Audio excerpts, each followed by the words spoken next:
আসসালামু আলাইকুম। আমার নাম শামস সাবা আল ইসলাম।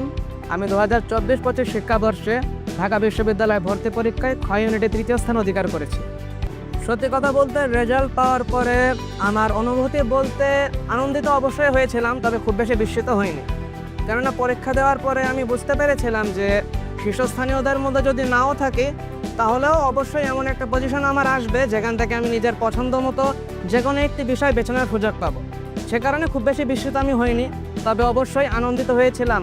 ক্যাম্পাসে প্রথম দিনের অনুভূতি বলতে এর আগে যতবার ক্যাম্পাসে এসেছি ঘুরতে এসেছি বহিরাগত হিসেবে, সুতরাং সবসময় মনে হতো এক কথায় বলতে গেলে যেন অনধিকার চর্চা করছি। কিন্তু এবারে যখন প্রথম দিন ক্যাম্পাসে এলাম মনে হলো যে না, এখন এই ক্যাম্পাসের উপর আমারও অধিকার জন্মেছে, এখন এটা আমার ক্যাম্পাস। আলহামদুলিল্লাহ আমি আমার পুরো অ্যাডমিশন জার্নির সময়টা খুবই নির্ভর আর ইতিবাচক মানসিকতা নিয়ে কাটাতে সক্ষম হয়েছে, এবং এর পেছনে কিছু কারণও ছিল। এর পেছনে আমার পরিবারের অবদান ছিল, এবং আলাদা করে বলতে গেলে উদ্ভাসের ভাইয়াদেরও কিছুটা অবদান ছিল।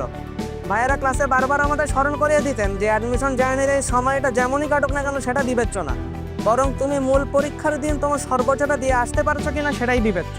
এবং এটা মাথায় রেখেই আমি বলবো যে আমার অ্যাডমিশন জার্নির সবথেকে উল্লেখযোগ্য পয়েন্ট এটাই ছিল যে আমি কখনো সেই অর্থে হতাশাগ্রস্ত হইনি, এবং কখনো কখনো যদি আচমকা হতাশা আমাকে গ্রাস করে নিয়েছেও আমি খুব দ্রুতই সেখান থেকে বের হয়ে আসতে পেরেছি। আমি অ্যাডমিশনের পুরো সময়টাই উদ্ভাসের সাথেই ছিলাম, এবং উদ্ভাসের যে ক্লাসগুলো এমন খুব কম দিনই গেছে যে আমি উদ্ভাসের কোনো ক্লাস বা পরীক্ষা মিস করেছি। বিশেষ করে বাংলায় কাউসার ভাই, ইংরেজিতে হিমেল ভাই, সিফাত ভাই, জেনারেল নলেজে সাধারণ জ্ঞানে বাবলা ভাই, তাদের ক্লাসগুলো ছিল এক অর্থ অতুলনীয়। এবং আলাদা করে বলতে গেলে আমি উদ্ভাসের ম্যাটেরিয়ালসের কথাও বলবো। অ্যাডমিশনের পুরো সময়টাই উদ্ভাসের যে প্রশ্ন ব্যাংক, উদ্ভাসের যে প্রিপারেশন বুকগুলো বাংলা, ইংরেজি এবং সাধারণ জ্ঞান প্রিপারেশন বুকগুলোর পাশাপাশি আমার সত্যি কথা বলতে আলাদা করে অন্য কোনো বই পড়ার দরকারই হয়নি।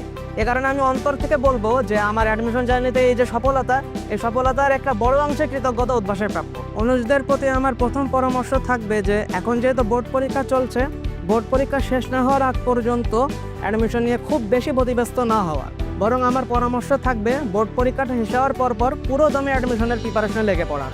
এবং একটা কথা সবসময় মনে রাখবে যে মানুষ যা চায় তা হয়তো সবসময় পায় না, কিন্তু যে চায় সে অবশ্যই পায়, কারণ যে চায় সে নিজের চাওয়াটার জন্য পরিশ্রম করতে কখনো পেছাতে হয় না।